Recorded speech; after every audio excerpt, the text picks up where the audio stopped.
여러분, 안녕하십니까? 오늘은 무엇으로 보답할꼬? 이런 제목으로 하나님의 말씀을 보겠습니다. 하나님께로부터 받은 은혜가 너무도 크기 때문에, 너무도 크고 감격적이기 때문에 내게 주신 모든 은혜를 내가 무엇으로 보답? 여러분, 모든 사람에게 있어서 가장 중요한 것은 생명일 것입니다. 그리고 그 생명과 함께 인간의 존엄성일 것입니다. 죽음을 극복할 수 있는 생명이라면 그것이야말로 진정한 생명입니다.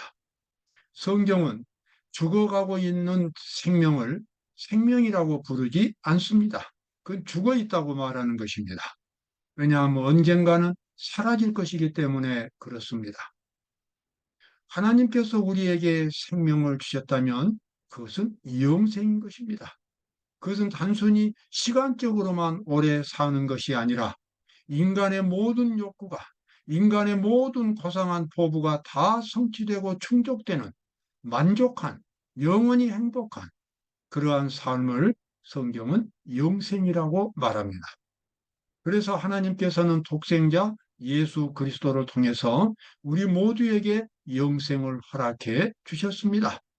진심으로 예수 그리스도를 믿는 사람들은 자기 속에 영생이 있다는 것을 자각하게 됩니다. 영생이 무엇인가를 본인 경험으로 알고 있는 것입니다. 그런 경험을 한 사람들은 하나님 앞에서 내가 내게 주신 모든 은혜를 내가 무엇으로 보답할까? 이렇게 아주 행복한 감동적인 것 같은 고백을 합니다. 오늘 그 말씀들을 살펴보도록 하겠습니다. 시편 116편에 나와 있는 말씀입니다. 여호와께서 내게 주신 모든 은혜를 내가 무엇으로 보답할꼬? 구원의 잔을 들고 여호와의 이름을 부르며 여호와의 모든 백성 앞에서 나의 서원을 여호와께 갚으리로다. 하나님께서 내게 베풀어 주신 그 모든 사랑의 섭리들, 내게 주신 은혜들, 그리고 영원한 생명들, 인간의 존귀함, 이러한 모든 것들을 하나님께서 주셨는데 그 모든 것을 받고 난 내가 어떻게 이 은혜를 갚을까? 이렇게 감동으로 탄식하는 그런 모습을 우리가 보게 됩니다. 시편 116편에서 이 저자는 말하기를 내가 구원의 잔을 들고 여호와의 이름을 부르리라. 하나님께서 내게 주신 이 축배, 하늘이 준 이 놀라운 축배의 잔을 내가 사람들 앞에서 들고 하나님께서 나를 이렇게 구원해 주셨다고, 비천한 나를 이렇게 영광스럽게 만들어 주셨다고, 이 여호와의 모든 백성 앞에서 내가 그것을 고백하리라. 단순히 고백으로만 끝나는 것이 아니라 나를 구원해 주신 하나님의 그 뜻을, 하나님의 목적을 내가 성실하게 이 세상에서 실천하리라. 하나님의 뜻은 다른 사람들을 진정으로 사랑하고 구원하는 것입니다. 다른 사람들에게 하나님의 사랑을 나누어 주는 것입니다. 예수님이 이 그분의 삶과 십자가를 통해서 보여주셨던 거룩한 사랑의 정신을 다른 사람들에게 보여주는 것이 하나님의 뜻이 되겠습니다.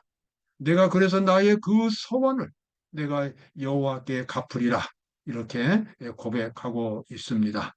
이런 고백을 하는 사람은 참으로 아름다운 사람이 되겠습니다. 예수님은 세상에서 하나님의 의를, 하나님의 구원을 경험한 사람을 이렇게 말씀하셨습니다. 너희는 세상의 소금이니 너희는 세상의 빛이라.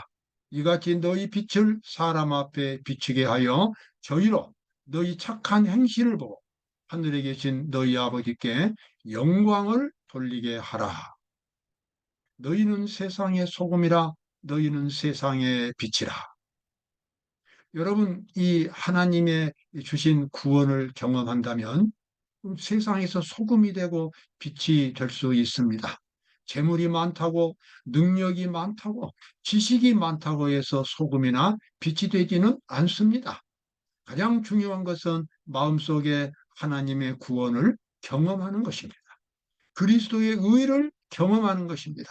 그래서 그리스도의 생명의 빛이 내 영혼 속에 가득 채워지는 경험입니다. 그러한 경험을 갖는다면 사람들 앞에서 하나님을 보여줄 수 있는 그러한 능력을 갖게 될 것입니다. 자, 그러한 것들은 구약 시대에 하나님께서는 여러 가지 성소 제도를 통해서 그것을 보여주셨어요. 사람이 만일 화목제의 희생을 예물로 드리되 그 예물의 머리에 안수하고 회막문에서 잡을 것이요.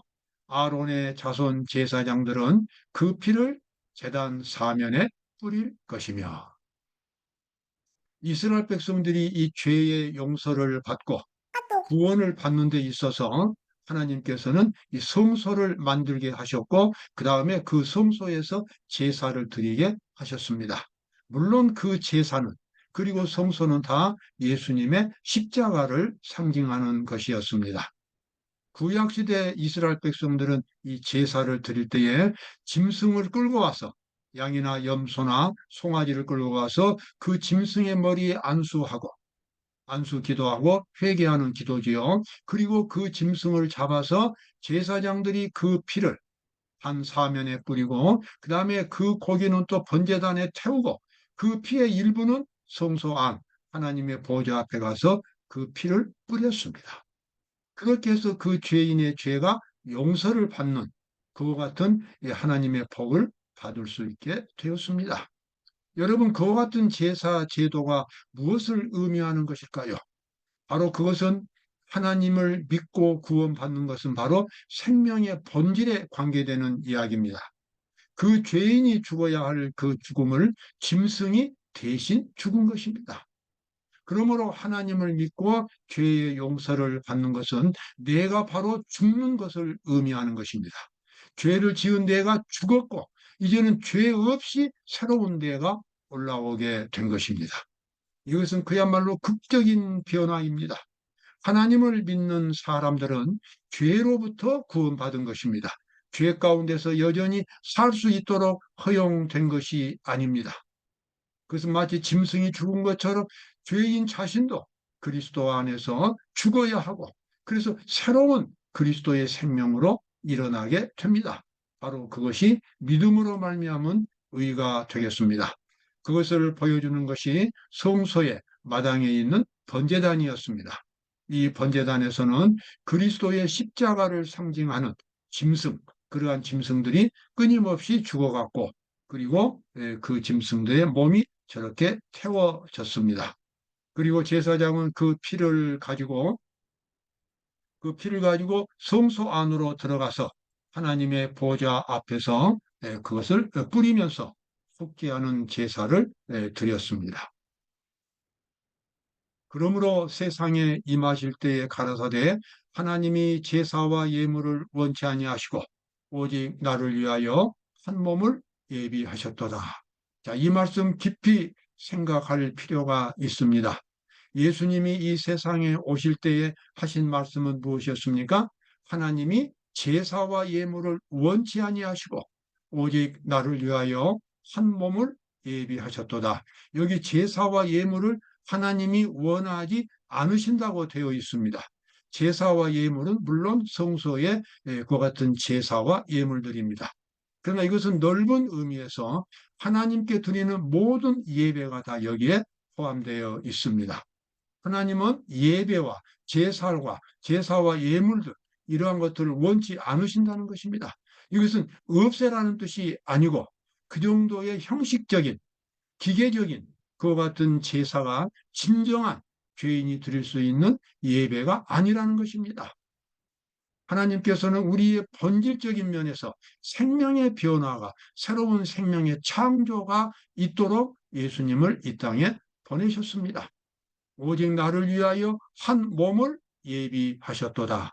예수님이 우리와 똑같은 육신을 입고 이 땅에 오셔서 우리의 죄를 대신하심으로써 우리는 예수님이 가지셨던 그 품성과 인격을 우리 속에서 갖출 수 있게 되었고, 예수님이 살으셨던 그 똑같은 정신으로 우리도 예수님처럼 이 세상에서 살아갈 수 있게 됩니다.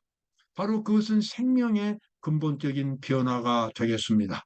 그 목적을 위해서 예수님이 이 땅에 오셨다라고 그렇게 말합니다. 형식적인 종교, 율법주의적인 종교, 그것은 진정한 하나님의 종교가 아닙니다. 여기 히브리서 10장에 아주 위대한 말씀이 나와 있습니다. 주께서 가라사의 그날 후로는 저희와 세울 언약이 이것이라 하시고 내 법을 저희 마음에 두고 저희 생각에 기록하리라 하신 후에 또 저희 죄와 저희 불법을 내가 다시 기억하지 아니하리라 하셨으니 바로 이것이 위대한 하나님의 창조 사업입니다. 하나님의 율법을 죄인의 마음속에 기록하신다는 것입니다. 이것은 거룩한 하나님의 형상으로 새로운 생명을 창조하시는 것을 가리킵니다. 예수 그리스도를 믿는다고 하는 것은 거룩한 사람으로 변화되는 것을 의미합니다.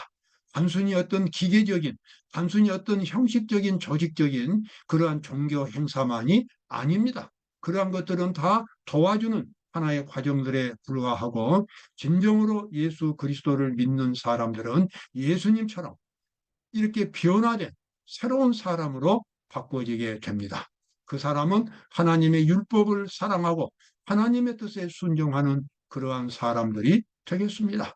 예수님은 그것을 우리에게 확실하게 약속해 주셨습니다. 오직 예수 그리스도는 죄를 위하여 한 영원한 제사를 드리시고 하나님 우편에 앉으사 그 후에 자기 원수들로 자기 발등상이 되게 하실 때까지 기다리시나니 저가 한 제물로 거룩하게 된 자들을 영원히 온전하게 하셨느니라. 영원히 온전하게 하셨느니라. 여기 나와 있는 말씀 깊이 생각하셔야 됩니다. 저가 한 제물로 거룩하게 된 자들을 영원히 온전하게 하셨다. 여기에 우리의 죄인의 죄가 없어지는 두 단계 속죄 사업이 나와 있습니다. 제일 처음에는 거룩하게 된 단계입니다. 두 번째는 완전하게 된 단계입니다. 이 두 단계를 거쳐야 드디어 죄의 문제가 해결되는 것입니다. 여기서 말하는 거룩하게 된 과정은 죄인이 예수 그리스도를 믿을 때에 하나님의 자녀로 입양이 됩니다. 하나님의 자녀라고 하는 자격을 얻게 되고 거룩한 자격을 얻게 됩니다. 그는 하늘 백성이 된 것입니다. 그게 바로 용서의 단계입니다. 그러나 하나님께서 죄인의 죄를 용서하심으로써 모든 죄의 문제가 끝난 것이 아닙니다. 그 죄인 속에 들어있는 이 죄의 세력을 꺾어서 그가 이제는 하나님의 아들이 된 만큼 하나님의 자녀가 된 만큼 하나님의 자녀답게 하나님의 뜻대로 살아갈 수 있는 생명의 변화가 일어나야만 하는 것입니다. 그래야만 죄의 문제가 근본적으로 해결이 됩니다. 여러분, 흉악한 죄를 지은 사람이 감옥에서 살고 나왔다고 해서 그 사람의 죄가 다 해결된 것은 아니지요. 그 사람이 감옥에서 나왔으면 이제 그에게 새롭게 살아갈 수 있는 생활의 방법이 마련되어 있어야 합니다. 그러한 살아갈 수 있는 길이 없다면 그는 또다시 죄를 짓게 될 것입니다. 여러분, 우리가 구원받은 것도 마찬가지입니다. 하나님께 용서를 받았다고 해서 내가 하늘에 가서 살 수 있는 자격을 갖춘 것은 아닙니다. 우리 속에서 새로운 생명이 창조되어야 하고 하나님의 율법이 우리의 이 마음 속에 우리 정신 속에 새겨져서 우리가 하나님의 법을 마음으로부터 사랑하고 하나님의 뜻에 순종할 수 있는 그런 사람들로 변화되어야만 하는 것입니다. 바로 그 일을 위해서 예수님께서 이 땅에 오셨습니다. 시대오 소망 762쪽에 나와 있는 말씀입니다. 여러분, 이 말씀 저는 아주 좋아합니다. 율법은 의, 즉 완전한 삶, 완전한 품성을 요구하지만 인간은 그것을 제시할 수 없다. 그리스도께서는 인간으로 이 세상에 오셔서 거룩한 삶을 사시고 거룩한 품성을 발전시키셨다. 예수님께서 이 세상에 살으시면서 하늘에서부터 갖고 있었던 신령한 품성이 아니라 죄인의 입장에서 하나님의 율법에 순종하면서 스스로 예수님께서 그 품성을 만들어 내셨다는 것입니다. 그리고 그렇게 만들어내신 그 품성을 이제 죄인들에게 심어주신다는 것입니다. 그리스도께서는 하나님의 속성들을 인류에게 부여해 주신다. 그분은 하나님의 거룩하고 선한 영적인 힘과 아름다움을 지닌 하나님의 선한 품성을 따라서 인간의 품성을 건설하신다. 바로 그 일을 위해서 예수님께서 이 땅에 오신 것입니다. 예수님의 사명은 단지 십자가 위에서 돌아가심으로 그 죄값을 대신 지불하셨다고 하는 그 사실 하나만이 있는 것이 아닙니다. 예수님께서는 33년 동안이나 이 세상에 살으시면서 거룩한 품성을 건설하셨습니다. 이 죄악적인 이 부족한 몸, 죄가 맞는 유혹이 맞는 세상 가운데 살면서 하나님의 뜻에 완전히 순종할 수 있는 그런 품성을 만들어내셨어요. 그리고 그 품성을 우리 죄인들 마음속에 심어 주신다고 하는 것입니다. 그분은 이것들을 받고자 하는 모든 사람에게 선물로 주신다. 그리하여 그리스도 안에서 믿는 자에게 율법의 의가 성취가 되는 것입니다. 여러분, 그리스도께서 여러분의 마음속에 일하시도록 지금이라도 마음의 모든 것을 그분께 맡길 마음이 없습니까? 그분께서 우리 속에 들어오신다면 그분은 새로운 생명을 창조해서 새로운 사람으로 만들어 주실 것입니다. 새벽 조용한 시간, 아무 소리도 들리지 않는 때, 그때 예수님 앞에서 진실로 고백을 하고 내가 더 이상 이제는 죄악적인 삶을 살지 않고 하나님의 거룩한 말씀대로 살아가는 세상에서 빛과 소금처럼 살아갈 수 있는 그러한 사람이 되겠다고 자백한다면 그리고 주님을 붙들고 간절하게 기도한다면 주님께서는 바로 그 사람 마음속에 새로운 생명을 창조하는 일을 시작하시는 것입니다. 그 일은 예수님께서 가장 보람되게 생각하시는 일입니다. 그래서 반드시 그 일을 하시는 것입니다. 그리하여 그는 겉으로 예수 그리스도를 믿을 뿐만 아니라 속에서부터 하나님을 믿고 순종하는 거룩한 하늘 백성으로 변화가 되는 것입니다. 이런 실질적인 변화를 하나님께서는 우리에게 약속해 주셨습니다. 그러나 죄를 이기려는 저들 자신의 결정적인 노력 없이 요행을 따라서 여기서 요행이 영어로는 매지컬 체인지입니다. 따라 품성이 변화되기를 기대하는 자들은 실망하게 될 것이다. 여러분, 우리의 품성이 그리스도의 품성으로 변화되기 위해서는 우리 자신이 죄를 회개하고 버려야 합니다. 우리 자신이 죄를 주님 앞에 고백해야 합니다. 그리고 내가 그것을 버리겠다고 약속해야 합니다. 그래서 주님 나를 도와주시라고 간청해야 합니다. 그리고 실제 생활 속에서 나를 멸망시키는 그 죄악과 죄악의 습관들, 그러한 것들을 다 극복하고 그리스도의 뜻대로 살아가는 승리하는 생활을 실제 생활 속에서 살아가야 합니다. 그래서 죄와 투쟁하는 것입니다. 이러한 투쟁이 없이 품성이 변화되기를 기다린다면 그런 변화는 오지 않는 것이다. 그것은 실망하게 될 것이다. 매지컬 체인지, 마술적인 변화는 일어나지 않는 것입니다. 그것은 바로 내가 죄를 버리고 내가 죄를 회개할 때에 일어나는 변화입니다.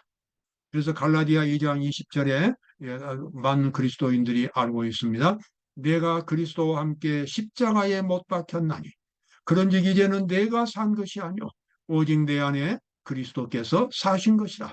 이제 내가 육체 가운데 사는 것은 나를 사랑하사 나를 위하여 자기 몸을 버리신 하나님의 아들을 믿는 믿음 안에서 사는 것이라. 바로 이것이 진정한 그리스도인의 모습입니다.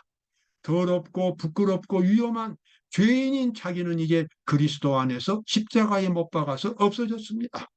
그리고 이제 그 안에 그리스도의 아름다운 모습이 그리스도의 거룩한 모습이 이제 새로운 자신의 모습으로 등장하게 되는 것입니다. 이와 같은 근본적인 생명의 변화가 바로 믿음이며 바로 의이며 구원인 것입니다.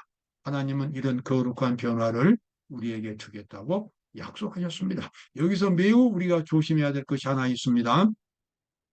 시대의 소망 313쪽에 한 가지 죄를 마음에 품거나 한 가지 그릇된 행습이 생활 속에서 남겨둔다면 심신이 오염됩니다. 그 사람은 불의의 도구가 됩니다.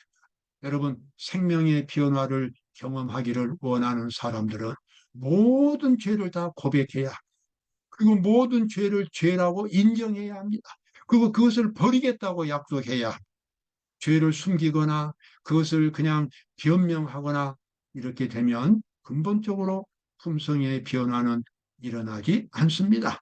여러분, 당연하지 않습니까?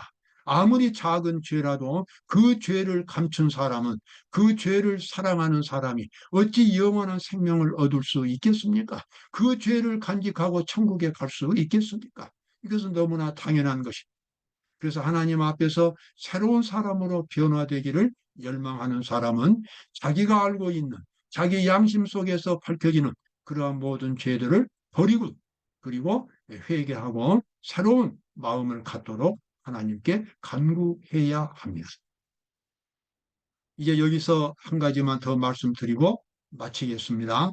제가 이렇게 설교하면 많은 사람들이 부담을 느낍니다. 왜냐하면 완전할 수가 없습니다. 아무리 죄를 안 지으려고 해도 죄를 짓게 되는 것이 우리 죄인들의 모습입니다. 그렇다면 결국 거룩하게 살려고 하다가 실망할 수밖에 없는가? 그렇지 않습니다.